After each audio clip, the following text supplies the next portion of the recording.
Hello दादा थोडा bill कमी करा.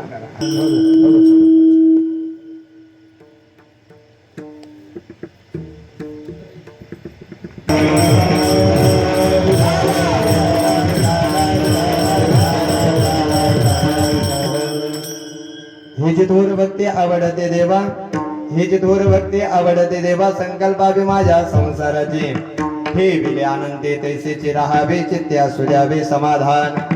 वाहिल्या उद्वेग दुःखाची केवळ, वाहिल्या उद्वेग दुःखाची केवळ भोगणे ते फळ संचिताचे हे विले आनंदे तैसेचे राहावे चित्ते असू द्यावे समाधान. तुका मने घालू तयावरी भार, तुका मने घालू तयावरी भार, बाब हा संसार देवा पायी हे विले आनंदे तैसेचे राहावे चित्ते असू द्यावे समाधान. विठाला विठाला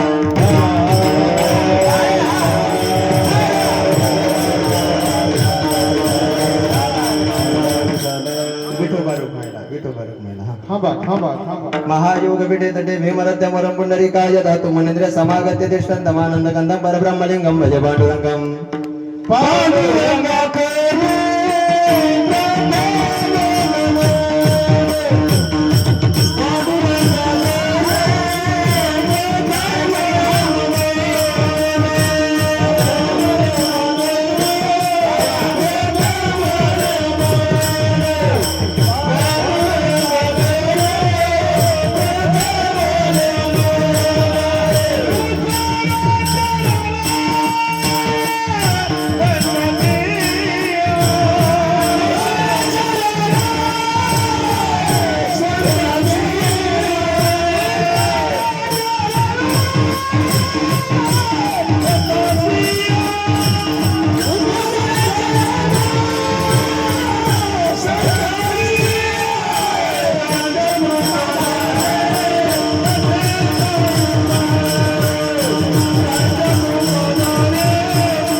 नमो सद्गुरु तुकया ज्ञान दीपा, नमो सद्गुरु सचिदानंद रूपा, नमो सद्गुरु भक्त कल्याण मूर्ती, नमो सद्गुरु भास्करा पूर्ण कीर्ती. रायगडी मंदिरे बसे माझा राजा, चरणासे अर्पितो अजन्म हे काया, ज्याची ख्याती जोडली जगदंबेसे, प्रथम वंदितो तुम्हा छत्रपतीसे. हेची थोर भक्ती आवडते देवा, हेची थोर भक्ती आवडते देवा, संकल्पावी माया संसाराची हे विले अनंते तैसेचे राहावे चित्ते असू द्यावे समाधान. प्रस्तुत प्राप्त प्रसंगी प्राप्त स्थळी कीर्तन रूपी सेवेसाठी निवडलेला अभंग वारकरी संप्रदायाच्या कळसस्थानी असणारे देहुरी वासी श्रीमंत श्री जगद्गुरु तुकोबाराय, त्या तुकोबारायांचा बहुतेक श्रोत्यांच्या पाठ असलेला किंबहुना बहुतेक श्रोत्यांनी आज ऐकलेला सुंदर असा 4 चरणाचा अभंग आजच्या कीर्तन निरूपणासाठी निवडलेला उठाला.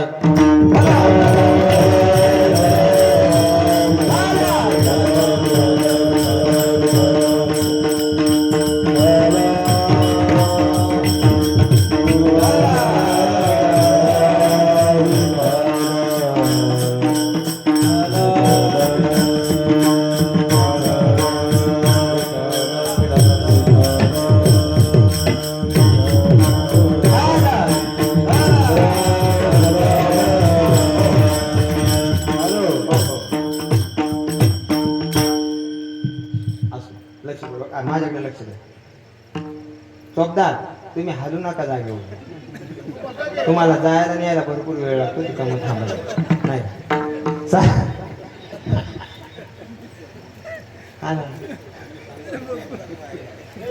काय सांगा विठाला विठाला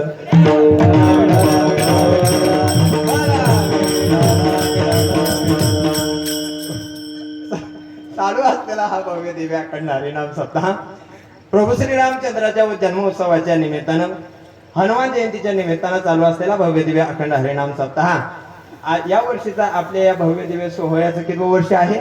34 लाभदिगर 34वे वर्ष. 34व्या वर्षामध्ये 6व्या दिवसाची कीर्तन रूपी सेवा माझ्या वाट्याला आली. मी माझं परम भाग्य समजतो. ज्यांच्या माध्यमातून या ठिकाणी येण्याचा योग आला. हरिभक्त पारायण माझ्यावरती नितांत प्रेम करणारे आपल्या गावचे आमचे बंडू पाटलांच्या माध्यमातून समस्त ग्रामस्थ मंडळींच्या माध्यमातून ही कीर्तन रूपी सेवा माझ्या वाट्याला आली. मी माझं परम भाग्य समजतो. मागच्या वर्षी सुद्धा ही कीर्तन रूपी सेवा आमच्या बाबूराव महाराजांनी पाटलांनी मला दिली होती. पण येता येता मला खूप उशीर झाला होता. मला असं वाटलं पुढच्या वर्षी लाभदीचं खळं बंद होते का काय. पण ऐका ज्ञानोबाची तुकोबारायची कृपा गुरुजी ही कीर्तन रूपी सेवा पुनश्च एकदा फिरून माझ्या वाट्याला आली. नुसती माझ्या वाट्यालाच नाही आली तर तुमच्या गावचा एक मुलगा माझ्या संस्थेत सुद्धा पाठवला. एवढी भरभरून वाट्याला आली. या कीर्तन रूपी सेवेला येत असताना आनंद मनामध्ये खूप आनंद होता. जीवा बाबाची संप्रदायावरती प्रेम करणारी नवे तर महाराज मंडळींवर नितांत प्रेम करणारी आज मंडळी मला आज गावामध्ये बघायला मिळाली. हरिभक्त पारायण या कीर्तनानिमित्तानं या कीर्तनासाठी विशेष ज्यांची साथ संगत लाभली आपल्या भागातील सर्व ज्येष्ठ श्रेष्ठ महाराज मंडळी परम स्नेह परममित्र आदरणीय संगीत अलंकार संगीत विशारद आमचे बंडू पाटील गुरुजी पांगरीकर महाराज आज कीर्तनासाठी उपस्थित आहेत. फक्त माझ्या कीर्तनामध्ये टाळ्या वाजवायला विसरायचं नाही. एक बारकाईनं गोष्ट ध्यानात ठेवा. माणूस मोकळ्या मनानं टाळी फक्त कीर्तनातच वाजवू शकतो. माणूस मोकळ्या मनानं टाळी फक्त कीर्तनातच वाजवू शकतो. अन्यथा रस्त्यावर जोरानं टाळी वाजवली तर नाही. कळालं? जाऊ द्या पुढे कळलं. लक्षपूर्वक ऐका. म्हणून मोकळ्या मनानं वाक्य कळाल्यावर कीर्तनात टाळी वाजवा.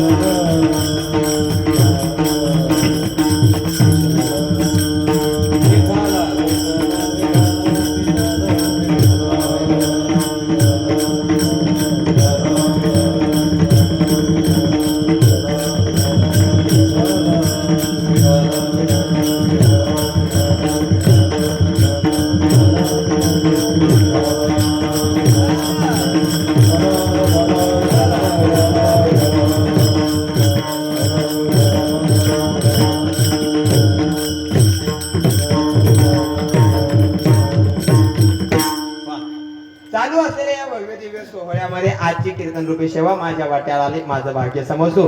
कीर्तनासाठी उपस्थित असणारे आमचे पांगरेकर गुरुजी हरिभक्त पारायण बाबांचं नाव मला माहिती शिवाजी बाबा आज कीर्तनासाठी उपस्थित आहेत. बाबांना सुद्धा मनापासून धन्यवाद देतो. बाबा वयानं म्हातारे झाले पण आवाजाची तलवार काय अजून म्हातारी झालेली नाही. बाबा याच कीर्तनासाठी बघा टाळ्या वाजवत असताना अशा कडकडून टाळ्या वाजवतात बघा जरा मला आनंद वाटतो. शिवाजी बाबा असतील हरिभक्त पारायण बालाजी पाटील आज कीर्तनामध्ये उपस्थित असतील. तुम्हालाही मनापासून धन्यवाद देतो. गावातील सर्व ज्येष्ठ श्रेष्ठ महाराज मंडळी दोनही चोपदार हरिभक्त पारायण लक्ष्मण महाराज आज कीर्तनासाठी उपस्थित. तुम्हाला सुद्धा मनापासून धन्यवाद देतो. आमचे बाबूराव महाराज तुम्हाला सुद्धा मनापासून धन्यवाद देतो. आणि तिकडे जे वारकरी उभे आहेत का त्यांना मी डबल धन्यवाद देतो. बाबांनाही मनापासून धन्यवाद देतो. परम स्नेह परम मित्र आदरणीय आमचे शिवाजी महाराज सुद्धा शिवाजी महाराज पाटील सुद्धा कीर्तनासाठी उपस्थित आहेत. या दोघांसाठी एकदा कडकडून जोरदार टाळ्या वाजू द्या बघा. कारण आम्हाला वाजवण्याची ताकद देवानं फक्त यांच्याच हातात दिलेली आहे. यांनी आतापर्यंत बरेच महाराज लोक वाजवले फक्त पखवाजावरून. ही गोष्ट ध्यानात ठेवा. चंद्रकांत पाटील असतील शिवाजी महाराज असतील आपल्या सगळ्यांच्या चरणावर नतमस्तक होतो. हरिभक्त पारायण आमचे चोपदार बाबा त्यांनाही मनापासून धन्यवाद देतो. इकडचे चोपदार जरा नाराज झाले होते त्यांना वाचलं माझं नाव घेतात की नाही. तुम्हाला सुद्धा मनापासून धन्यवाद देतो. आपल्या सगळ्यांच्या चरणावर नतमस्तक होतो. अगदी कमी बॉल मध्ये जास्त रन काढण्याचा प्रयत्न करू.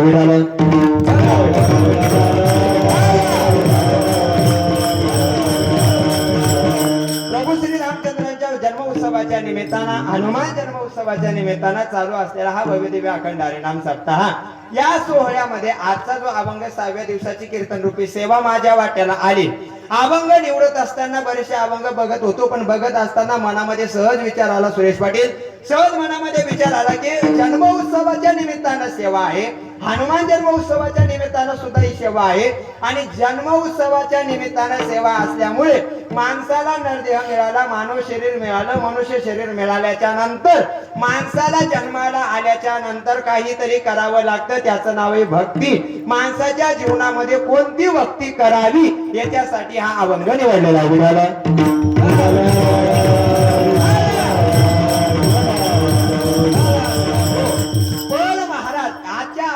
जगद्गुरु तुकोबाराय तुम्हाला आम्हाला जीवनामध्ये काय करायला सांगतात? भक्ती करायला सांगतात. बोल जा लाभदीकर, काय सांगतात?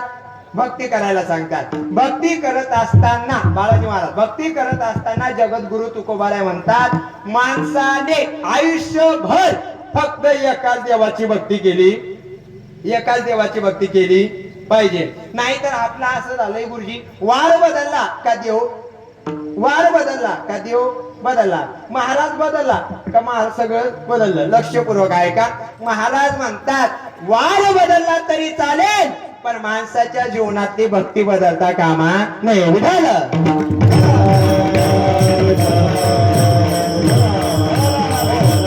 माझ्या तुकोबारायांना प्रश्न केला काही वारकऱ्यांनी, म्हणाले महाराज अहो तुम्ही तुमच्या जीवनामध्ये भक्ती करा, भक्ती करा आम्हाला सांगताय, आम्हाला सगळं पटलेले भक्ती करायची, भक्ती करायची, पण आम्हाला तुम्ही जरा बारकाईने सांगा तुमच्या जीवनामध्ये तुम्ही कोणत्या देवाची भक्ती केलेली आहे. तुकोबाराय म्हणायला लागले, बाबा आम्ही आमच्या जीवनामध्ये शिवाजी बाबा आम्हाला देव अजिबात शोधावाच लागलेला नाही. काय शोधावा लागला नाही? तुकोबाराय म्हणतात माझ्या अंतकरणामध्ये मी पंढरपूरचा माल कोंडून ठेवलेला आहे. एक दरीला चित्ती आम्ही रखुमाईचा पती. महाराज म्हणले जगाच्या मालकाला सोडून आम्ही दुसऱ्या कोणाची ही सेवा आतापर्यंत केलेली नाही. लक्षपूर्वक ऐका. महाराज म्हणतात भक्ताने देव बदलू नाही हा सिद्धांत आहे. प्रत्येक माणसाच्या जीवनामध्ये आवड, निष्ठा आणि सद्भाव असला पाहिजे. काय असलं पाहिजे चोपदार? आवड, निष्ठा आणि सद्भाव. लाभदीकर आवड, निष्ठा आणि सद्भाव असला पाहिजे. महाराज म्हणजे आमच्या जीवनामध्ये सुद्धा आवड आहे, निष्ठा आहे आणि सद्भाव सुद्धा आहे. लक्षपूर्वक बारकाईने ऐका. आपण ज्या देशामध्ये जन्माला आलेलो आहोत त्या देशावर आपलं काय असलं पाहिजे? प्रेम असलं पाहिजे. आपण ज्या धर्मामध्ये जन्माला आलेलो आहोत त्या धर्मावरती आपली निष्ठा असली पाहिजे आणि आपल्या धर्माचं जे आराध्य दैवत आहे त्या देवतावर आपली श्रद्धा असली पाहिजे. मग महाराजांना विचारलं श्रद्धा असली पाहिजे इथपर्यंत आम्हाला पटलेलं आहे. बारकाईने ऐका. श्रद्धा असली पाहिजे हे जरी आम्हाला पटलेलं असेल तरी तुकोबाराय म्हणतात श्रद्धा ठेवत असताना एवढी श्रद्धा ठेवा, एवढी श्रद्धा ठेवा का आपला प्राण गेला तरी चालेल पण आपली श्रद्धा ढवळता कामा नाही. महाराजांचं याला सुंदर प्रमाणे बघा. देह जावो अथवा राहू पांडुरंगी दृढ भाऊ. महाराज म्हणले देह गेला तरी चालेल पण आपली निष्ठा ढवळता कामा नाही. बर किती निष्ठा असावी हो माणसाची या धर्मावर, देवावर आणि देशावर. किती देह जावो अथवा राहू हे म्हणायला जेवढं सोपं आहे ना पाटील तेवढं वागायला खूप अवघड आहे. याला सुद्धा एक प्रमाणे महाराज म्हणतात बोल बोलता वाटे सोपे करणी करता टिंब टिंब फाटे. लक्षपूर्वक ऐका. बोलायला जेवढं सोपं आहे, ऐकायला जेवढं सोपं आहे तेवढं करणं खूप अवघड आहे. पण हे बोलणं सोपं नव्हतं, हे करणं सोपं नव्हतं. हे एका माणसाने करून दाखवलं. त्यांचं नाव आहे छत्रपती शिवाजी महाराज. या राजाने हे करून दाखवलेलं आहे. या राजाने हे सत्यात उतरवून दाखवलेलं आहे. आता जे प्रमाण मी तुम्हाला सांगितले देह जावो अथवा राहो पांडुरंगी दृढ भाव हे म्हणतात कशाला शिवाजी महाराज? लक्षपूर्वक आहे का? आलमगीर औरंगजेबाच्या दरबारात धर्मवीर संभाजी राजे उभं होतं. संभाजी राजे उभा असल्याच्या नंतर शिष्टीमाल्याला सांगितलं होतं जरा आवाज चांगला ठेवून वाढवून द्या. लक्षपूर्वक आहे का? संभाजी राजा औरंगजेबाच्या दरबारात उभं होतं आणि संभाजी राजा उभा असल्याच्या नंतर आलमगीर औरंगजेब म्हणत होता शंभूराजे एक बार कह दो काल संभाजी राजा औरंगजेब तू थांबला आसामच्या मुखातून एक माफीचा शब्द ऐकण्यासाठी. अरे हा संभाजी राजा मरेल पण हा हिंदू धर्म सोडणार नाही बोलणारा छत्रपती संभाजी राजा आपल्या जीवनातला आदर्श असला पाहिजे. महाराज म्हणतात महाराजांचं मस्तक छाटलं पण धर्म सोडला नाही. याला म्हणतात देह जावो अथवा रागो विठ्ठल.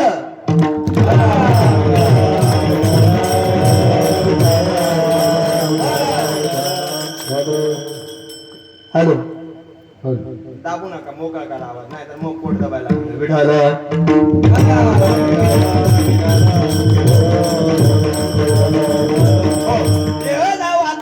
म्हणायला जेवढं सोपं आहे तेवढं करणं अवघड आहे. काही माणसं साधक तुकोबारायांकडे गेले आणि तुकोबारायांना आमच्या विचारायला लागले. म्हटले महाराज तुम्ही कोणत्या देवाची भक्ती केली? तुकोबाराय म्हणतात आम्ही विठ्ठलाला सोडून दुसऱ्या कोणत्याही देवाची भक्ती केलेली नाही. बरं महाराज आम्हाला पटलेले तुम्ही विठ्ठलाची सोडून कोणत्याही देवाची भक्ती आतापर्यंत केलेली नाही. तुम्ही कोणत्याही देवाची भक्ती केलेली नसेल. तुकोबाराय म्हणतात मला देव शोधावा लागला नाही कारण हा आमच्या पिढीजात घराण्यामध्ये आलेला आहे. पिढ्या माझ्या घराण्यामध्ये एकाच देवाची सेवा केलेली आहे. माझ्या वडिलांची मेरा सेवा देवा तुझी चरणा सेवा.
पिढ्या असाच आवाज राहते माझा.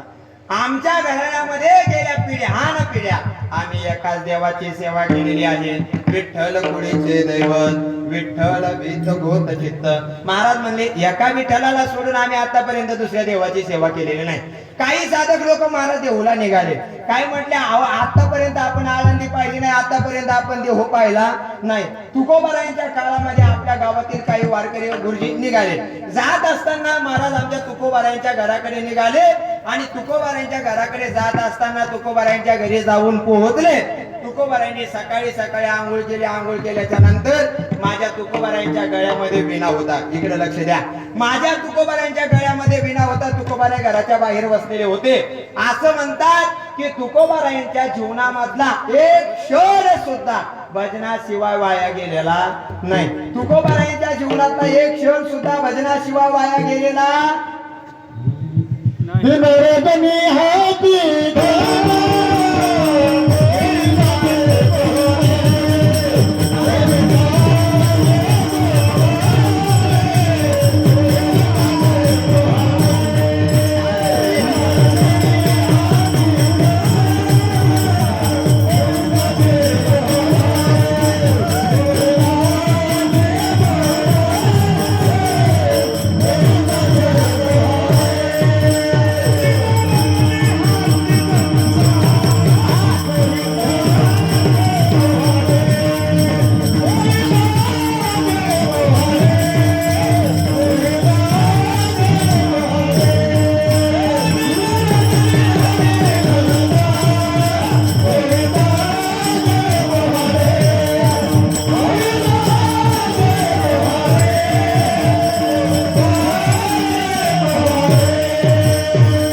माझ्या जीवनातला एकच माझा कार्यक्रम ठरलेला आहे. कोणता? मला भगवंताचं नामस्मरण करणं. याच्या व्यतिरिक्त माझ्या जीवनामध्ये काही मला पाहिजे नाही. मग काही साधकाने विचारलं, म्हटले महाराज तुम्ही आतापर्यंत देवाचं नाव घेतलं. विचारतात महाराज काही काही लोक, महाराज आतापर्यंत तुम्ही देवाचं नाव घेतलं, देवाचं नाव घेण्याचा तुम्हाला काही फायदा झाला का? तुकोबारायने स्वतःच्या डोक्याला हात लावला शिवाजी महाराज, आणि स्वतःच्या डोक्याला हात लावल्याच्या नंतर बाबा तुकोबारायने या लोकांना सांगितलं, ए बाबा हो तुमच्या मी पाया पडतो. अरे तुमच्या पायाला लागतो बाबा. तुम्ही मला आता प्रश्न विचारला, देवाचं नाव घेतल्याचा तुम्हाला काही फायदा झाला का? मी तुम्हाला आता विचारतोय, मला सांगा या जगात देवाचं नाव घेणारा आतापर्यंत कुणी वाया गेला का? नाम घेता वाया गेला.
एवढा आनंद जीवनात.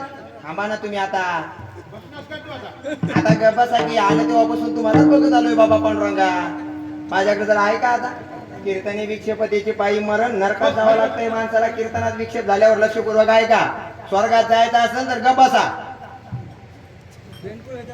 हा बाबा बाबा पाया पडतो, जरा शांती घ्या बघा. हा नाहीतर म्हातारपणा शांती द्यावं लागेल.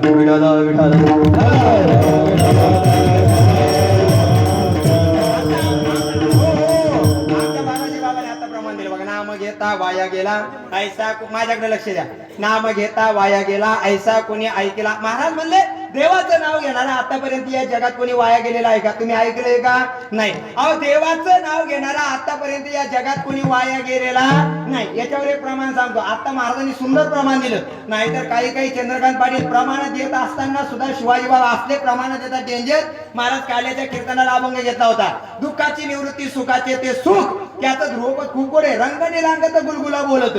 माग एक जोरात म्हणलं रंगणी रांगत गंगुला बोलत. आता गंगूची कीर्तनात काही गरज आहे का? तिनं गावाला कदर आणला, तू कशाला तिचं नाव कीर्तनात घेतो बाबा? लक्षपूर्वक आहे का? महाराज म्हणजे देवाचं नाव घेणारा आतापर्यंत कोणी वाया गेलेला नाही. मग तुकोबारायांकडे आल्याच्या नंतर तुकोबाराय म्हणले देवाचं नाव घेतल्याचा फायदा माझ्या जीवनात एक झाला. मला कळालं देव ते संत निमित्त त्या प्रतिमा. भगवंत आणि संत एकच आहे हे मला केव्हा कळालं? जेव्हा देवाचं नाव घेतलं तेव्हा. एकची ओंगडी पांघरू हरे मे वासुदेव तत्वता. महाराज म्हणले या सगळ्या गोष्टीचं उत्तर मला तेव्हा मिळालं जेव्हा मी भगवंताचं नामस्मरण केलं. मग काही लोकांना पटलं आणि काही लोक तुकोबारायांकडे गेले आणि तुकोबारायांना म्हणायला लागले, महाराज 10 वाजायला 10 मिनिटं कमी आहेत, पटकन सांगा तुम्ही काय केलेले. तुकोबाराय म्हणायला लागले, बाबा मी फक्त विठ्ठलाचं नामस्मरण केलेलं आहे. मग काही म्हणले, महाराज आम्ही नामस्मरण करायला तयार झालेलो आहोत, पण आम्हाला विठ्ठलाचं नाव आवडत नाही. तुकोबाराय पुन्हा डोक्याला हात लावला. नाही आवडत? म्हणले अजिबात आवडत नाही. मला माझ्या जीवनात त्याचं तोंड सुद्धा बघायची इच्छा नाही. कोणाचं? विठ्ठलाचं. माझं नाही. विठ्ठलाचं तोंड बघायची सुद्धा इच्छा नाही. तुकोबाराय म्हणले, बाबा तुझी जर इच्छा देवाचं तोंड बघायची नसेल मग तुला जो देव आवडतो ना त्या देवाची सेवा कर. मग त्या देवाची सेवा करण्याकरता तो तयार झाला. चोपदार बाबा 40-50 वर्ष त्या देवाची सेवा केली. तुकोबाराय म्हणतात 50 वर्षानंतर तू माझ्याकडे ये आणि माझ्याकडे आल्याच्या नंतर मी तुला एकच प्रश्न विचारेल, आतापर्यंत ज्या देवाची सेवा तू तुझ्या जीवनात केलेली आहे तो देव माझ्या पांडुरंगासारखा आहे का मला सांग, जो करू पैसा तुझा कोणी सांगा, माझ्या पांडुरंगा सारी खातो, माझ्या देवासारखा या जगातला तो, तुझ्या देवाची सेवा केली तो देव आहे का? महाराज म्हणले अरे तू अयोध्येला प्रत्येक ठिकाणी गेला, केदारनाथ गेला, बद्रीनाथ गेला, अमरनाथ गेला, पण तू एवढ्या लांबून पैसा खर्च करून गेल्याच्या नंतर तुला देवाचं दर्शन अर्ध्या किलोमीटर अंतरावरून झालं, पण मी एकदाच पंढरपूरला गेलो तर माझं मस्तक देवाच्या चरणावर लागलं. कारण महाराज म्हणतात माझ्या पांडुरंगासारखा या जगात दुसरा देव कोणता नाही. विठ्ठल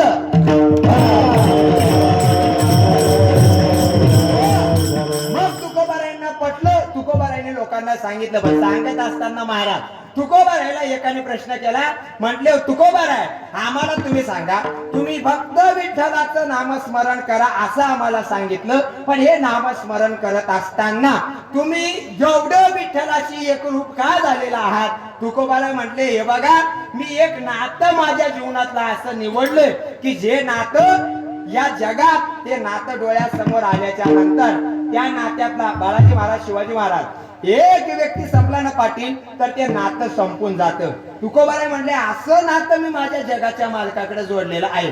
काहीने विचारलं, म्हणले आम्हाला पण नातं सांगा. तुकोबाराय म्हणतात एवढं नातं सोपं आहे का? अहो ते नातं सांगण्यासाठी अगोदर माणसाला काय करावं लागते? भजन करावं लागतं. मग काही वारकरी म्हटले आम्ही सुद्धा भजन करण्याकरता तयार आहे. तुकोबाराय म्हणले तुम्ही जर भजन करण्याकरता तयार असाल तर मी माझ्या जीवनात कोणतं नातं भगवंतासोबत जोडलेलं आहे ते तुम्हाला सांगतो, जरा बारकाईनं ऐका.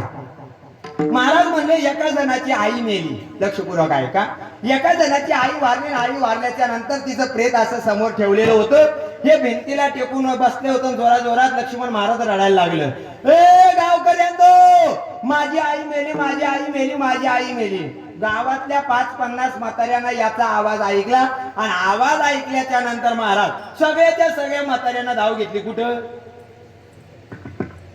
घेतली धाव? याच्या घराकडे. आणि सगळ्याच्या सगळ्या 5-50 म्हाताऱ्या याच्या घरी धावून आल्या आणि सगळ्या म्हाताऱ्या म्हणायला लागल्या दादा रडू नको, दादा रडू नको, दादा रडू नको. कोणी हाताला धरत होतं, कोणी डोळे पुसत होतं. म्हणले अजिबात रडू नको, आज तुझ्या डोळ्याला पाणी येऊ देऊ नको. तुझी एक आई मेली ना, आज तुझी आई आणि मी एकाच वर्षी या गावात नांदायला आलो, एकाच वर्षी या गावात नांदायला आलो होतो. माझ्याकडे लक्ष द्या, एकाच वर्षी तुझी आई मी एकाच वर्षी या गावात नांदायला आलो होतो. आणि या तिचा जन्म झाल्याच्या नंतर कोणी राहणार आहे का बाबा? प्रत्येकाला जावंच लागते. कशासाठी रडतो तू? आज तुझी आई गेली, 4-2 वर्षांना मला सुद्धा जावं लागणार आहे. ते म्हटलं मला पटलेले, पण त्याला पटलं महाराज. 9 दिवस उपाशी होते ती आई गेल्याच्या नंतर. 9व्या दिवशी सगळ्या म्हाताऱ्यांचं बोलणं त्याला पटलं आणि पटल्याच्या नंतर त्यानं उपोषण सोडलं. जेवाय बसलं, दाबून खाल्लं. 10वा-13वा झाला आणि गावातून फेरी मारण्याकरता निघालं. गावातून निघाल्याच्या नंतर प्रत्येक जण म्हणत होतं काय दादा कसं आहेस, काय दादा कसं आहे? तो म्हणायचा काय माझ्या पांडुरंगाची कृपा झाली हो, माझी एक आई गेली तर देवानं मला 50 आया दिल्या बघा.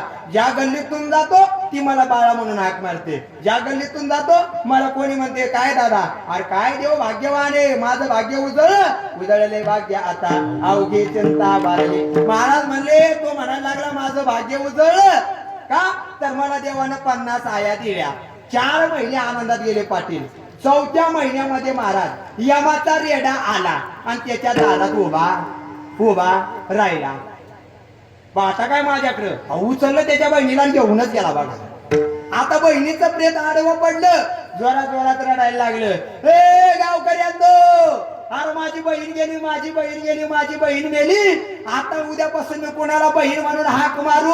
जोरात जोरात रडायला लागलं. आणि रडत असताना महाराज गावातल्या 100-150 पोरी एकत्र जमा झाल्या, त्याच्या घराकडे येऊन बसल्या. आज दादा रडू नको, आज दादा रडू नको, कशासाठी रडतोय? तो म्हणला माझी बहीण मेली, आता उद्यापासून मी कोणाला बहीण म्हणून हाक मारू? पोरी म्हटल्या दादा आज तुझी एक बहीण गेली ना, तर आम्ही 200 आलोत ना, आमच्या 200 जणीला बहीण म्हणून हाक मार. तो म्हणला मला रक्षाबंधनला कोण ओवाळणार?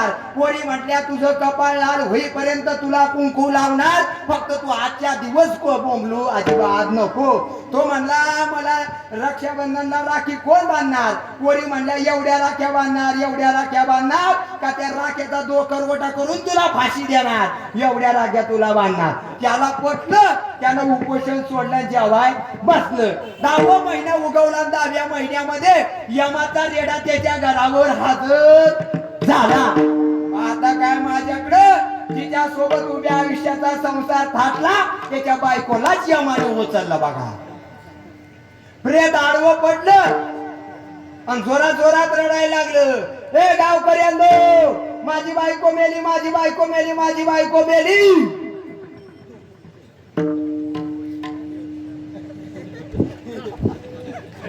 खिडकीकडे बघत होत, दाराकडे बघत होत, नाही कळालं ना तुम्हाला? अहो मंदिराकडे बघत होत, कोणी येईल का, कोणी येईल का. बायको बायको करता करता 10व्या दिवशी स्वतः मेलं, पण मी तुमची बायको व्हायला तयार आहे असं म्हणायला कोणी नाही आलं. महाराज म्हणतात या जगातलं पती पत्नीचं नातं असं एक पवित्र नातं आहे, ज्या नात्यातला एक व्यक्ती संपला रे संपला का ते नातं संपत. असं पवित्र नातं मी जगाच्या मालकासोबत जोडलेलं आहे.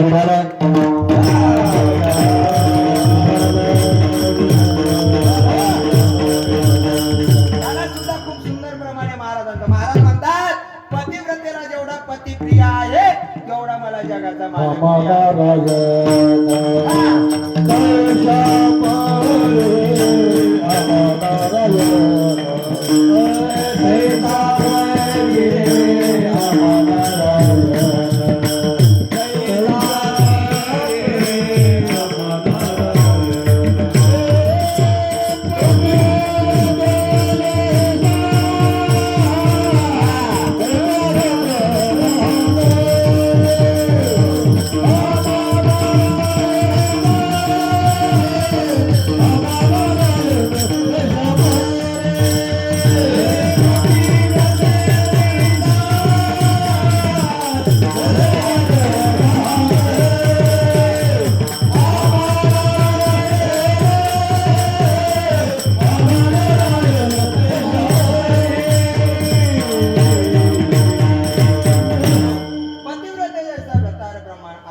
पती जेवढा प्रिय आहे तसा मला माझा जगाचा मालक प्रिय आहे.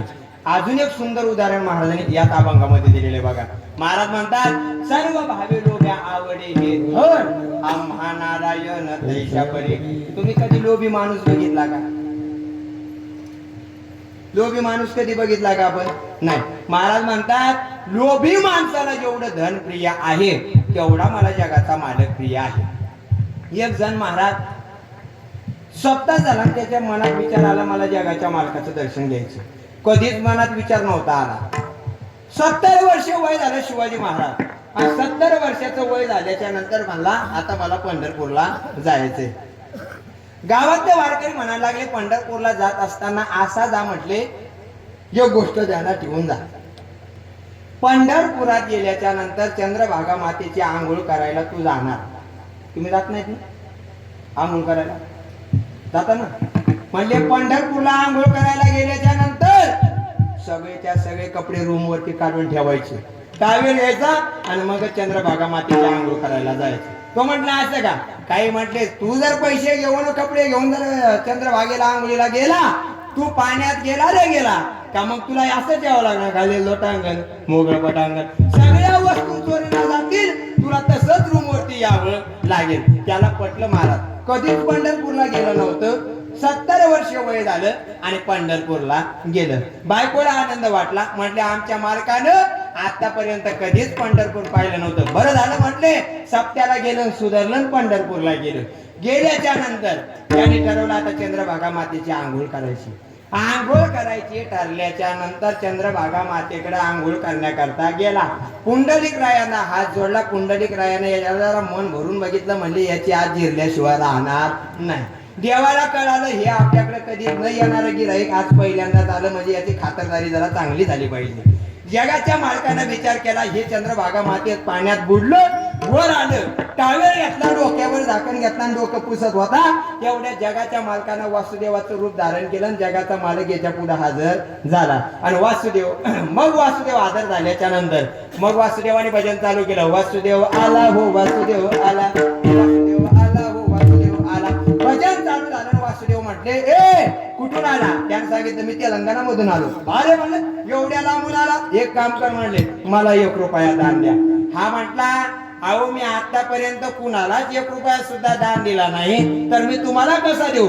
पण वासुदेवा, आज पंढरपूरला आलो ना, मला असं वाटतंय तुम्हाला 1 रुपया दान द्यावा, तुम्हाला 1 रुपया दान द्यावा असं मला वाटते. शब्द ऐकला महाराज मनात विचार आला आणि हा म्हटला, वासुदेवा मी तुम्हाला 1 रुपया देण्याकरता तयार आहे, पण आता माझ्याकडे बघा, आंघोळीला येत असताना मी फक्त टॉवेल नेसून आंघोळीला आलो हो, माझ्याकडे 1 रुपया नाही. तुम्ही माझ्या रूमवरती या. बघा आमचे चौकदार बाबा तरी बोलतात, तुम्ही तर बोलत सुद्धा नाही बघा. हा, माझ्या रूमवरती या. आता यानं विचार केला, म्हणले एवढं मोठं पंढरपूर, एवढ्या मोठ्या पंढरपुरामध्ये एवढे मोठे हजारो मठ, या हजारो मठामध्ये हजारो खोल्या, एका खोलीत मी राहणार, या वासुदेवाला कसं कळणार? पण ते वासुदेव महाराज जगाचं मालक होतं, ते काही साधारण नव्हतं. यानं पिशव्या भरल्या, यात्रा केली, सगळ्या वस्तू घेतल्या आणि वस्तू घेतल्याच्या नंतर दरवाजा उघडणार होता. मनात विचार आला, वासुदेव येईल का? वासुदेव येईल का? वासुदेव येईल का? असा मनात विचार आला. हातात पिशवी घेतली आणि हातात पिशवी घेतल्याच्या नंतर दरवाजापर्यंत आला. दरवाजाची कडी उघडली तसा वासुदेव बाहेर हजर झाला. वासुदेव म्हटला, द्या 1 रुपया. हा म्हटला, अरे वासुदेवा, मी तुमच्यासाठी 1 रुपया ठेवलाच होता बघा, पण घरून नातीनं फोन केला आणि नात म्हणली, बाबा मला 1 गाडी आणा. आता माझ्याकडे पैसे शिल्लक राहिले नाही. आता माझ्याकडे बरोबर 351 रुपये शिल्लक राहिलेले आहेत आणि एवढ्या पैशात मी फक्त घरी जाऊ शकतो. याच्यातला 1 रुपया जरी कमी झाला तरी मला कंडक्टर काही घरी सोडणार नाही. एक काम करा म्हटले, माझ्या गावाला या, मी तुम्हाला तिथं 1 रुपया देतो. वासुदेव म्हणला, तू पाताळात गेला तरी चालेल, पण मी काय तुला 1 रुपया सोडणार नाही. पाहता काय, माझ्याकडे एसटीच बसत गावाला आलो. गावाला आल्याच्या नंतर महाराज बायकोनं गावच्या वेशीत पाहिलं आणि अरे म्हटले, आमचे मालक आले. तिनं ट्रॅक्टरवर फुलं आणली महाराज आणि गावच्या वेशी बसून तर घराच्या उंबरवट्यापर्यंत फुला टाकले. याला त्या फुलानं चालवत आणला, पाय धुतले आणि पाय धुतल्याच्या नंतर घरात नेऊन पलंगावर बसवला, पूजन केलं, याचं दर्शन घेतलं आणि विचारलं, का हो मालक, तुम्ही पंढरपूरला गेला होता? हा म्हणाला, हो. मग तुम्हाला पंढरपूर मध्ये गेल्याच्या नंतर तुमच्या जीवनात काही अनुभव आला का नाही? हा म्हटला, अनुभवाला आग लाव, पण पहिले दरवाजा बंद कर.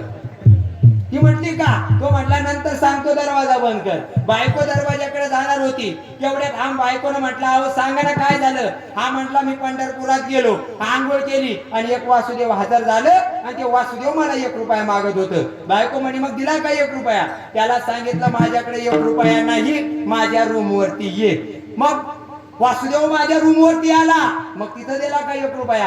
हा म्हणला, 10 वाजून 5 मिनिटं झाले होते तरी सुद्धा मी त्याला 10 रुपये 1 रुपया सुद्धा दिला नाही. ती म्हणली, मग त्याला काय सांगितलं? त्याला म्हटलं, माझ्या गावाला ये, मग मी तुला 1 रुपया देतो. दोघा पती पत्नीचं बोलणं चालू होतं. तेवढ्यात बायको दरवाजाकडे जाणार होती. दरवाजा बंद करायला बायको दरवाजापर्यंत पोहोचली. समोरून येताना तिला वासुदेव दिसला आणि तिनं मालकाला आवाज दिला, मालक, वासुदेव आला. हा म्हटला, सांग त्याला, माझा नवराच मेला. वासुदेवानं त्याच्या दारात वासुदेव येऊन हजर झाला आणि वासुदेव हजर झाल्याच्या नंतर महाराज बाई जोरात हंबरडा फोडायला लागली, जोरात रडायला लागली. एवढ्या जोरात हंबरडा फोडला आणि रडायला लागल्याच्या नंतर महाराज वासुदेव दारात येऊन बसला. अहो म्हणले, वासुदेवा बघा ना, माझा पती आतापर्यंत कधीच पंढरपूरला गेला नव्हता, आज पहिल्यांदा पंढरपूरला गेला आणि पंढरपूरचं दर्शन करून आला आणि माझा नवराच मेला. जोरात रडायला लागली. गावातल्या बाहेर रडण्याचा आवाज ऐकला. भल्या म्हाताऱ्या जमा झाल्या आणि गावात एक टीम हजरच असते बघा. रडण्याचा आवाज आला रे आला का लाकडं दारात हजरच. कशानं मेलं काय मेलं काही घेणं देणं नाही, पण लाकडं हजर झाल्याशिवाय राहत नाही. लाकडं हजर झाले हे जोरात जोरात रडायला लागलं. वासुदेव विचार करायला लागलं, मेलच कसं काय मला 1 रुपया दिल्याशिवाय. एवढ्या काही लोक म्हणायला लागले, रेड रडायला लागले. त्याची तिरडी तयार झाली शिवाजीबा, आणि तिरडी तयार झाल्याच्या नंतर महाराज रडायला लागलं. आणि एका वारकऱ्याने विचारलं, का हो हे वासुदेव काय आपल्या गावचं दिसत नाही? लोक म्हटले खरंच दिसत नाही. आणि वासुदेवाकडे गेले, म्हटले वासुदेवा कुठून आला? त्यानं सांगितलं, जेव्हा कुठंच काही नव्हतं तेव्हा माझं गाव होतं, त्या गावाचं नाव आहे पंढरपूर. त्या पंढरपुरात तुम्ही तुमच्या गावात आलो. म्हटले इथं कशाला आले? तो म्हटले अहो हे तुमच्या गावचं मला म्हणालं होतं, मला 1 रुपया देतो. मग त्याला का त्याचा 1 रुपया? अहो कशाचा 1 रुपया? 1 रुपया घेण्यासाठी तुमच्या गावात आलो, पण इथं निधन गेलं बघा. आता मी 1 रुपया कसा घेणार? पण वासुदेव हुशार होत. वासुदेवाने सांगितलं, आता याच्या नावानं जरी मी एवढ्या लांब आलो तर याला आग्नी डाव घेतो आणि नंतरच पंढरपूरला जातो. हा मग महाराज याच्या डोक्यातच उजेड पडला. म्हणला वासुदेव मला जाळल्याशिवाय काही राहत नाही. हे काय पोट फुगवायला सुद्धा तयार नव्हतं चोपदा. हे श्वास घेतला तरी असा श्वास घ्यायचा, पण पोट फुगू देत नव्हतं. पाहता काय अहो यानं श्वास घेतला तरी पोट फुगू देत नव्हतं, कारण याला असं वाटत होतं वासुदेव 1 रुपया मागितल्याशिवाय राहणार नाही. मेलं नाही, फक्त नाटक केलं. याच्या नाकात कापूस कोचला तरी सुद्धा हे चालून चालून श्वास घेत होतं, पण पोट काही वर येऊ देत नव्हतं. बघता बघता गावातल्या लोकांनी याला आंघोळ घातली, पाहुणे रावले आले, सगळे कपडे याच्या अंगावरती टाकले, तिरडीवर टाकला. मेल्यानंतर याच्या तोंडात तुळशीचं पान टाकलं. सगळं झालं महाराज, तिरडीवर बांधला. वासुदेव शेजारीच उभा होता. अर्धे म्हणला 1 रुपया. हा म्हणला मेलो तरी चालेल, पण तुला 1 रुपया देणार, तुला 1 रुपया देणार नाही. वासुदेव म्हणला मी सुद्धा खानदानी आहे. हे म्हणलं मी सुद्धा खानदानी आहे. तो म्हणला मी इथला पाटील आहे. वासुदेव म्हणला मी पंढरपूरचा पाटील आहे. हा म्हटला 1 रुपया देणार नाही. तो म्हणला नको देऊ. हा म्हटला तुला जाळल्याशिवाय मी पण आता जाणार नाही. बघता काय 4 माणसाला खांद्यावर उचललं महाराज, मडकं पेटवलं, मडक्यावाला पुढे निघालं. मडक्यातला निघणारा दुर्याच्या नाकात गेला, पण तरी सुद्धा गडी उठायला तयार नव्हता. बघता बघता स्मशानभूमीत गेला, शरण रचलं, शरणावर ठेवलं. वासुदेवाला वाटलं आता तरी उठल, पण ते खानदानी उठायला तयार नव्हतं. त्याच्या अंगावर लाकडं टाकले, कापूर वतला, जळणार नव्हतं म्हणून पेट्रोल वतलं. वतल्याच्या नंतर पोराच्या खांद्यावर मडकं दिलं. पोराने येडा मारला. वासुदेवाला वाटलं आता तरी उठल. पाहता पाहता येडा पूर्ण झाला. खांद्यावरचं मडकं खाली सोडलं, तप दिवशी मडकं फुटलं. फुटल्याच्या नंतर पोराच्या हातात आग्नी डाव दिला. म्हटले लाव बाबा एकदा शेवटचा चितेला आग्नी. धरलं पोरानं टेंबा आणि लावला चितेला आणि घेतला भडका जोरानं. एवढ्यात ते वासुदेवच घाबरलं पेटलेला आग्नी पाहून. अरे बाबा 1 रुपयासाठी कुठे मरतो का? माझा 1 रुपया फिटला. तसा हा म्हटला पट्ट्या सुद्धा उठला. महाराज म्हणतात लोभी माणसाला जेवढं धन प्रिय आहे तेवढा मला जगाचा मालक प्रिय आहे. विठ्ठल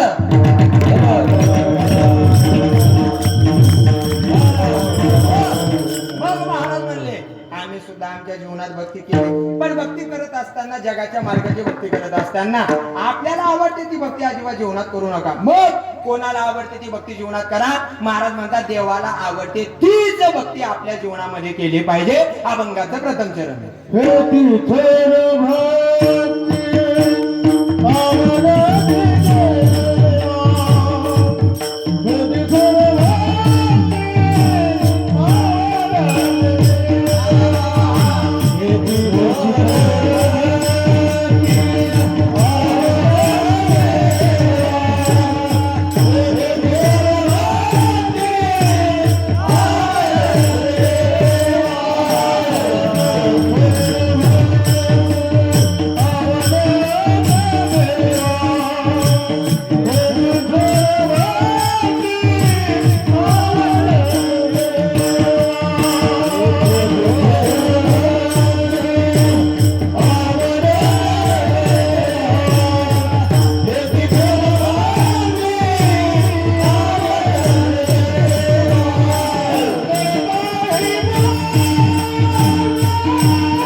संकल्प पावी माया संसाराची. महाराज देवाला भक्ती आवडते, पण कोणती भक्ती आवडते? महाराज म्हणतात आम्ही आमच्या जीवनामध्ये देवाला आवडणारीच भक्ती जीवनात केलेली आहे.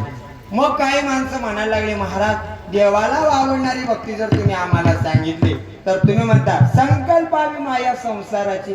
आम्ही आमच्या जीवनात संसार करायचाच नाही का? तुकोबाराय म्हणतात संसार करू नका असं मी तुम्हाला सांगितलेलं नाही, पण संसार जेवढ्या आवडीनं तुम्ही करताना तेवढ्याच आवडीनं तुम्ही परमार्थ सुद्धा करा. पण परमार्थ करत असताना तुमच्या मनामध्ये भाव असणं खूप गरजेचं आहे. भाव असला तरच त्याची किंमत देवाला कळते. नाहीतर काय महाराज म्हणतात मनी नाही भाव देवा मला पाव. आणि देव पावणार नाही, वडापाव पावल पण देव काय पावणार नाही. महाराज म्हणतात एवढा सोपा आहे का देव? अजिबात सोपा नाही. मग त्याच्याकरता काय असावं लागते? मनात भाव असावा लागतो. मला तुम्ही सांगा बरं, नामदेवराय एक दिवस ते जगाच्या मालकाला नैवेद्याचं ताट घेऊन गेले. ताट घेऊन जात असताना 10:20 झाले होते. नामदेवराय देवाच्या समोर उभे राहिले. जगाच्या मालकाला म्हणायला लागले देवा नैवेद्य घ्या. देव म्हटला मी नैवेद्य घ्यायला तयार नाही. नामदेवराय जगाच्या मालकाला म्हणतात देवा भोजन करायला या. देव काही यायला तयार नव्हते. महाराज बराच वेळ झाला. नामदेवरायाला राग आला. म्हटला हे देवा भोजन करायला ये. तरी सुद्धा देव यायला तयार नाही. अर्धा तास झाला, 1 तास झाला. नामदेवराय परत आवाज द्यायला लागले माय बापा ये ना बाबा भोजन करायला. देव काही यायला तयार नाही. शेवटी नामदेवरायाला परत विचार आला दररोज माझे वडील देवाला भोजन घेऊन येतात. मला असं वाटतंय देव नाराज झाला असेल माझे वडील आले नाहीत म्हणून. परत म्हणले देवाला देवा माझे वडील काही कामानिमित्तानं बाहेर गेलेत रे, एक काम करणं फक्त भोजन करायला ये. तरी सुद्धा देव यायला तयार नाही. नामदेवरायाच्या डोळ्यात पाणी आलं आणि देवावर नामदेवराय रागवले. म्हटले का रे तुला एवढं प्रेमानं सांगतोय भोजन करायला ये तरी सुद्धा तू यायला तयार नाही. मला असं वाटतंय तू आता एवढ्या प्रेमानं ऐकणारा नाही. नामदेवराय म्हणले देवा आता तुला शेवटचं सांगतोय बघ भोजन करायला ये. तरी सुद्धा देव यायला तयार नाही. मग महाराज नामदेवरायांनी देवाच्या मूर्तीजवळ दोन्हीकडनं असे हात ठेवले. बारकाईनं ऐका. आणि हात ठेवल्याच्या नंतर पुन्हा एकदा मालकाला म्हणलं देवा शेवटचं सांगतोय बघ भोजन करायला ये. देवच यायला तयार नव्हता. मग नामदेवराय म्हटले आता तू तसं ऐकणार नाही. नामदेवरायांनी डोकं धरलं आणि देवाच्या पायावर आपटणार होते. म्हणजे तुझ्या पायावर डोकं आपटून डोकं फोडून घेतो तू जर भोजन करायला आला नाही तर. नामदेवराय डोकं देवाच्या चरणावर आपटणार तेवढ्या जगाच्या मालकानं हातात नामदेवरायांचं डोकं धरलं. आणि देवानं डोकं धरल्याच्या नंतर देवाचं रूप पाहिलं आणि नामदेवराय म्हटले आता कळालं ना लातो की भूत बातोशी नाही मानते. देवा एवढा तू खतरनाक आहे ना. मला माहिती आहे तुझा स्वभाव. देशी देवा देशी. देशी कोणतीही डोक्यात आणू नका. महाराज म्हणले वेगळी देशी डोक्यात आणू नका. ही देशी कोणती? मी माझं सर्वस्व भगवंताला अर्पण केल्याच्या नंतर भगवान परमात्मा प्रगट झाल्याशिवाय राहणार नाही. मग काय नामदेवाच्या हातचा नैवेद्य जगाच्या मालकानं खाल्ला. महाराज म्हणतात भाव असणं गरजेचं आहे. आणि भाव महाराज माणसाच्या जीवनातला परमार्थ मोठा करायचा असेल तर माणसाच्या जीवनातला परमार्थ हा त्याच्या बायकोशिवाय कधीच मोठा होत बायकोशिवाय परमार्थ मोठा होत. तुम्ही ब्रह्मचारी आहेत ना सगळी इकडचा पट्टा नाही ना. ऐका तुकोबाराच्या जीवनातला एवढा मोठा परमार्थ केला ना पाटील. या परमार्थाच्या पाठीमाग महाराज सगळ्यात मोठा वाटा जर कोणाचा असेल ना तर तो आमच्या आवली मातेचा आहे. आमच्या आवली मातेनं तुकोबारायांना भोजन घातल्याशिवाय आवली माता कधीच जेवल्या नाहीत. महाराज आपल्या एखाद्या आवडीला म्हणावं ना मी धर्माबाद मध्ये आहे यायला अर्धा तास लागेल. ती म्हणते उलट तिकडेच मला भूक लागली मला जेवून घेऊ दे तू 2 तासाने. तू मला माहिती आहे तू काय घरी येताना तसा जेवून आल्याशिवाय राहणार नाही. जेवून आला तर तू घेऊन आल्याशिवाय तरी राहणार नाही. म्हणून महाराज आवडी काय आता आपल्या आवड्या काय तुकोबारायांच्या आवडी सारख्या राहिल्या नाही. आवली मातेला मनात विचार केला माझ्या मालकाचं भजन बंद पडेल. आवली मातेनं भोजन तयार करावं, भाकरी तापव्या, चटणी बनवावी, पाण्याचा माड भरावा, डोक्यावरती घ्यावा आणि तुकोबाराजी त्या भजनाला गेलेले त्या भजनाच्या जाणाऱ्या जागेकडे शोध घेवत लागावं. जात असताना एक दिवस तुकोबारा भंडाऱ्या डोंगरावरती गेलेले होते. आवली माता जंगलातून जात होत्या. जात असताना आवली मातेच्या पायामध्ये काटा रुतला आणि काटा रुतल्याच्या नंतर पायातून रक्ताची धार आणि डोळ्यातून अश्रूची धार बाहेर आली आणि आवाज दिला, आई ग. शब्द ऐकला महाराज जगाच्या मालकांना. अरे म्हटले, माझ्या भक्ताच्या मालकिनीच्या पायात काटा मोडला. डोळे बंद केले आणि रडायला लागल्या. माझ्या पायातला काटा कोणी काढेल का? डोळे बंद केले, इकडे तिकडे बघत होत्या पण कोणीच मदतीला दिसत नव्हतं. डोळे बंद झाले आणि अचानक महाराज एक पोरग आपले गुरं राखण्याकरता, डोरं राखण्याकरता त्या जंगलात डोंगरावरती आलं. आवली मातेने त्या पोराला आवाज दिला, ए बाळा. शब्द ऐकला आणि शब्द ऐकल्याच्या नंतर ते पोरग पळत आलं. आवली मातेच्या डोक्यावरती काय होतं? भाकरीचं टोपलं होतं. तुमच्या इकडे काय म्हणतात? टोपलंच म्हणतात ना. भागा भागातल्या पद्धतीला वेगवेगळे आहेत बघा. काही काही भागात कीर्तनाला गेल्याच्या नंतर महाराज पती पत्नी आपलं पूजन करायला येतात आणि पती पत्नीनं आपलं पूजन केल्याच्या नंतर चंद्रकांत पाटील पूजन झालं आणि पूजन झाल्याच्या नंतर सहज म्हणतात, महाराज हे आमचं कोण आहे? हे आमच्या भाग्यलक्ष्मी आहेत. प्रत्येक जण आपली वेगवेगळी ओळख करून देत असतो. हे काय आहेत? आमच्या भाग्यलक्ष्मी आहेत. काही भागात कीर्तनाला गेल्याच्या नंतर कोणी म्हणतं, महाराज हे आमच्या गृहलक्ष्मी आहेत. काही भागात कीर्तनाला जा, लोक म्हणतात ही आमची अर्धांगिनी आहे. महाराज हे आमच्या मिसेस आहेत. मी एका भागात बंधू पाटील कीर्तनाला गेलो महाराज. भागाचं नाव तुम्हाला सांगत नाही, नाहीतर उद्याच्या तारखे रद्द झाल्याशिवाय राहत. कीर्तनाला गेलो. कीर्तनाला गेल्याच्या नंतर गाडीतून खाली उतरलो. दोघं नवरा बायको समोर आले. माझे पाय धुतले. दोघांनी पूजन केलं. पूजन केल्याच्या नंतर नवरा म्हणाला, महाराज हे कोण आहे तुम्हाला माहित आहे का? मी म्हटलं, दादा आज पहिल्यांदाच तुमच्या गावात आलो, मला माहित नाही हे कोण आहे. तो म्हटला, महाराज हा आमचा बारदाना. काय म्हटले? हा आमचा बारदाना. शब्द ऐकला महाराज. टोपी घातलेली होती, मुंग्याच आल्या डोक्याला. मी म्हटलं आतापर्यंत बरेच शब्द ऐकले पण हा शब्द कधीच ऐकला नाही. कीर्तनाची पंचपदी चालू झाली. जाता जाता मी त्या ताईला विचारलं, म्हटलं ताई तुमच्या नवऱ्याने तुमचा परिचय करून दिला हो, पण तुम्ही काय तुमच्या मालकाचा परिचय करून दिला नाही. बाई म्हटली, महाराज राहू द्या, झाकली मूठ 1.25 लाखाची. मी म्हटलं ताई त्यांचा परिचय करून द्या. बाई म्हणे, महाराज मी त्यांचा बारदाना आणि ते आमचं भंगार. याच्यापेक्षा त्याचा नवा परिचय काय करून द्यावा? अजिबात त्याचा परिचय दुसरा काही नाही. आवली मातेच्या डोक्यावरचं टोपलं खाली ठेवलं. जगाच्या मार्गाने टोपलं खाली ठेवल्याच्या नंतर आवली माता म्हणायला लागल्या, हे बाळा माझ्या पायात काटा मोडला. काटा मोडला म्हटल्याच्या नंतर आवली मातेला म्हणाल, बाळ आई बस म्हणले या दगडावर, मी तुझ्या पायातला काटा काढतो. जगाच्या मालकाला आवली माता म्हणायला लागल्या, पण तुला काटा काढता येतो का? तो जगाचा मालक होता. त्यानं सांगितलं, आई भल्या भल्याचे काटे मी आतापर्यंत काढले, तुझ्या पायातला काटा काढता येणार नाही का? तिला काहीच कळालं नाही महाराज. न कळाल्यामुळं आवली माता खाली बसल्या. जगाच्या मालकानं पायाला हात लावला आणि अलगद काटा बाहेर काढला. वेदना थांबल्या.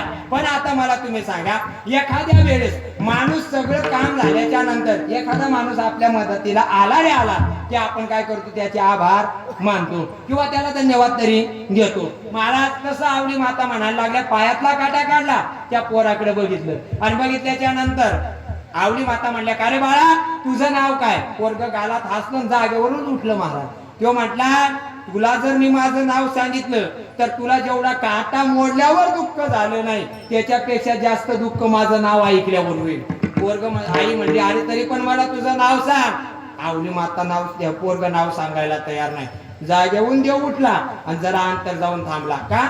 त्याला कळलं माझं नाव सांगितलं भरलेला माठच फेकून हाणार म्हणले ही मला. मग सांग म्हणले तुझं नाव. तो म्हणला माझं नाव विठू. विठू शब्द ऐकला आणि पुन्हा राग आला. अरे म्हणले, का तोंड्या तुझं नाव ऐकू ऐकूच तर माझ्या घराची राख रांगोळी झाली. पुन्हा इथं आला. शब्द ऐकला, देव निघून गेला. तुकोबारायांकडे गेल्या महाराज आवली माता. अधिकार आहे का? तुकोबारायांकडे आवली माता जातात. आवली माता गेल्याच्या नंतर सगळा घडलेला प्रसंग माझ्या तुकोबारायांना सांगितला आणि तुकोबारायांना प्रसंग सांगितल्याच्या नंतर भगवान तुकोबारायांच्या डोळ्यात पाणी आलं. तुकोबाराय रडायला लागले स्वतःच्या पत्नी पुढे. तिचे हात धरले आणि हात धरून असे मस्तकाला लावले. आवले अगं काय पुण्यवान आहे ग तू, ज्या देवाचं नाव रात्रंदिवस मी घेतो ना, तो देव साधा माझ्या स्वप्नात आला नाही ग, पण तू माझ्या पोटाची चिंता केली म्हणून जगाचा मालक तुझ्या पायातला काटा काढून गेला ग. नुसता पायातलाच काटा काढला नाही महाराज, तर जगाच्या मालकांना आवली मातेच्या पायाला लागलेली धूळ स्वतःच्या जिभेनं चाटली. हा अधिकार होता आवली मातेचा. एवढ्या मोठा अधिकार संपन्न आवली माता. आणि आताचे लोक म्हणतात आवली माता तुकोबाऱ्यांवर धावत होत्या, पण त्यांचा परमार्थ गगनाला नेऊन भिडवला. आता आपली आवली धावत नाही म्हणून आपला परमार्थ होत नाही. मग महाराज म्हणतात तुकोबारायांच्या जीवनात सगळं काही लोकांना दान देऊन टाकलं होतं, पण तुकोबारायांकडे एक वेळेस जगाची मालकीन आली. महाराज जगाची मालकीन आली, जगाची.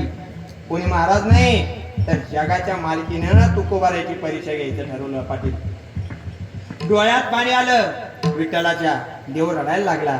रुक्मिणी जगात कोणाचीही परीक्षा घ्याऊ, पण माझ्या तुकोबाची परीक्षा घेऊ नका.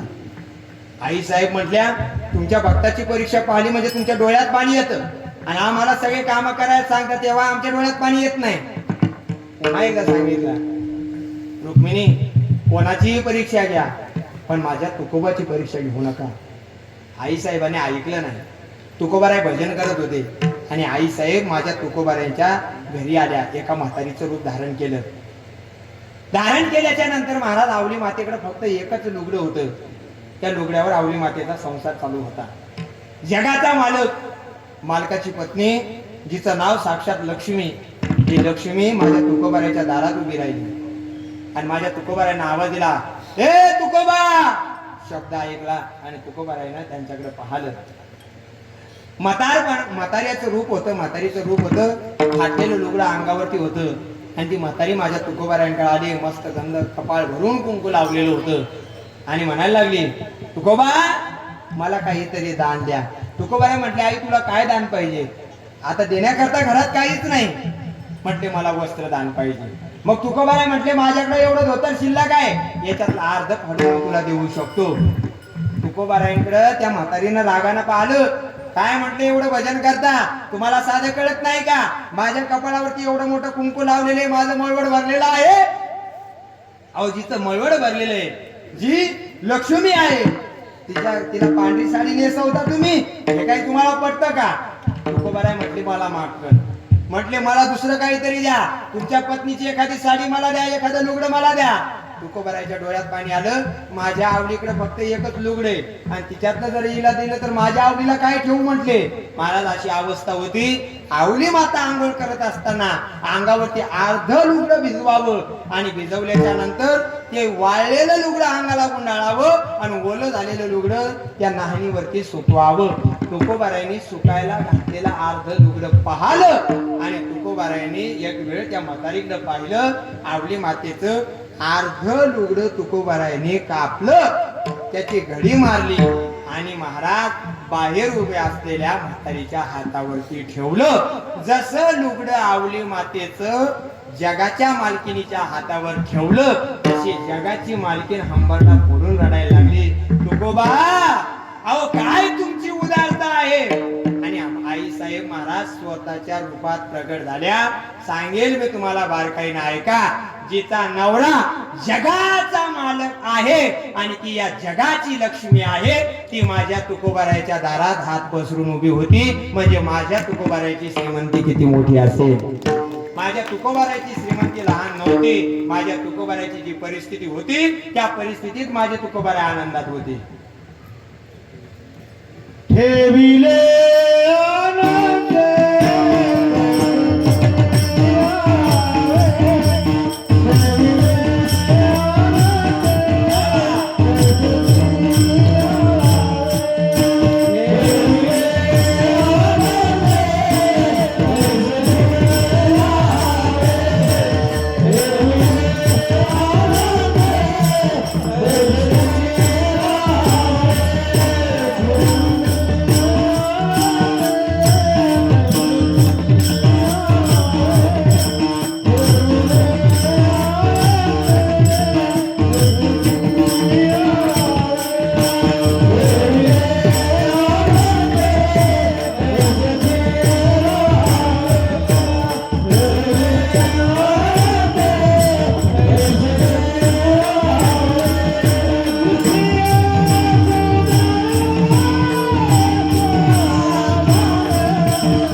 समाधान माना. माणसं भगवंताने ठेवलं त्यात आनंद मानतात पण समाधान मानत नाही. महाराज म्हणले देवानं जे दिलंय ना त्याच्यात आनंद माना, त्याच्यातच समाधानी राहा. ठेविले आनंदे तैसेचे राहावे, चेत्य असू द्यावे समाधान. समाधान वेगळं, समाधान राहणं माणसाला जमत नाही, पण समाधानी राहिल्याशिवाय जीवनाचा आनंद सुद्धा माणसाला मिळत नाही. म्हणून तुकोबाऱ्या म्हणतात बाबा तुमचं जेवढं मिळालं त्याच्यातच समाधान मान. एखाद्यानं भलं मोठं घर बांधलं त्याच्यावर जळून उपयोग नाही. त्याच्या पिढीच्या त्याच्या घराण्यात आलेले वाडवडिलांचे पुण्य आहे, त्याचं पुण्य फळाला आलेले त्याच्यावर तो जळून उपयोग नाही. महाराज म्हणतात तिसऱ्या चरणाकडे जात असताना एक उदाहरण सांगतो, चाल काय होणार नाही कारण आपल्याकडे वेळ कमी राहिला. लक्षपूर्वक ऐका. 2-3 माणसे एका नावेमध्ये बसले. काल सारखा पाऊस जोरात झाला होता आणि नदीला बालाजी महाराज पूर आला. पूर आल्याच्या नंतर महाराज पार्टी केलेली माणसं नदीच्या दुसऱ्या काठावरून गावात येण्याकरता निघाली. मी आता पाठीमागे एकदा व्हिडिओ पाहिला होता, मारुतीरायाच्या मंदिरापर्यंत पावसाळ्यात पाणी आलं होतं.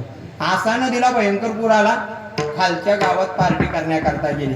येत असताना जुना काळ होता, गाडीची व्यवस्था नव्हती, पूल नव्हता, येण्यासाठी नाव होती. नावेत बसल्याच्या नंतर नाव पुढं पुढं हाकत होते. 10 वाजले, 11 वाजले, 12 वाजले, 1 वाजला, 2 वाजला, 3 वाजले, 4 वाजले, 5 वाजले. पाहता दिवस निघला. तो म्हटला का रे एवढा पाऊस पडलाच कसं काय म्हटले. नदीला एवढा पूर आला, रात्रभर नाव आखली तरी गाव आलं नाही म्हटले, पण मंदिरावरचा लाईट दिसत होता. तो म्हटला अरे पडू दे पाऊस, एवढा पाऊस पडला, एवढी नाव रात्रभर आणली, आता समोर अजून एवढं पाणी शिल्लक दिसतंय, मला असं वाटतं म्हणला एकदा माग वळून तर पाहू, रात्रभर आपण किती पाणी माग टाकलंय. ते दोघांनी एकमेकांकडे पाहिलं, दोघांनी माग वळून पाहिलं. पाहता काय अहो पाहिल्याच्या नंतर या दोघांनी त्या नावेचा दोर एका झाडाला बांधलेला होता तो सोडलाच नव्हता. महाराज म्हणतात उदाहरण संपलं. जोपर्यंत या संसारामध्ये राहत असताना तुम्ही तुमच्या संसारातला माया रूपी दोर सोडत नाही तोपर्यंत तुमचा परमार्थ सुद्धा फळाला येत नाही. आणि जर तुमचा परमार्थ फळाला आला नाही, जर तुम्ही भक्ती केली नाही तर मग काय होतं. महाराज म्हणतात वाहिल्या उद्वे दुःखाची केवळ भोगणे ते फळ संचिताचे.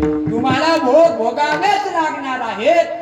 मग याच्यासाठी जर तुम्हाला भोग भोगायचे नसतील तर तुम्ही काय करा, जगाच्या मालकाची भक्ती करा. लोक भक्ती करण्याकरता तयार झाले. आता याचं जे शेवटचं चरण आहे ते शेवटचं चरण आपल्याला 10 मिनिटात बघायचंय आणि बरोबर 11ला सगळं होणार. ज्ञानदेव तुकाराम होणार, तुम्ही घरी जाणार, कारण 11च्या पुढे कीर्तन केलं का पाऊस येते. ती तयारीलाच असते. महाराज बॉस सोडला नाही का पाण्यातच घालतो म्हणते वरून. लक्षपूर्वक ऐका. महाराज म्हणले वाहिल्या उद्वेग दुःखाची केवळ भोगणे ते फळ संचिताचे. अभंगाचं शेवटचे चरण खूप महत्वाचे. 10 मिनिटं कीर्तन बारकाईने ऐका.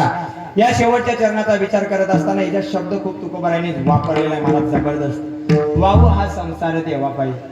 शिवाजी बाबा संसार देवाच्या पायावर अर्पण कशाला करणं म्हणतात, संसार धर्मासाठी अर्पण कशाला करणं म्हणतात, आणि देशासाठी देवासाठी धर्मासाठी स्वतःचं बलिदान देणं कशाला म्हणतात. लक्षपूर्वक ऐका. एक 10 मिनिटाचा मुद्दा आपल्या समोर मांडतोय. पण हे कीर्तन ऐकत असताना वाक्य कळालं तर नक्की टाळी वाजवला, नाहीतर आम्ही जीव तोडून सांगायचं तुम्ही आमचा दावा घातलेला आल्यासारखं बसायचं. हा असं मोकळ्या मनानं आनंदानं बसायचं. आणि आनंदात हे फक्त 10 मिनिटं ऐका आणि हे 10 मिनिटं आपल्या काळजात कोरून ठेवा. हे कोरून ठेवलेलं चिंतन आपल्याला वर्षभर एक आगळी आणि वेगळी ऊर्जा दिल्याशिवाय राहणार नाही. लक्षपूर्वक ऐका. या मातीवर अन्याय अत्याचार होत होता. या मातीवर अन्याय अत्याचार होत होता.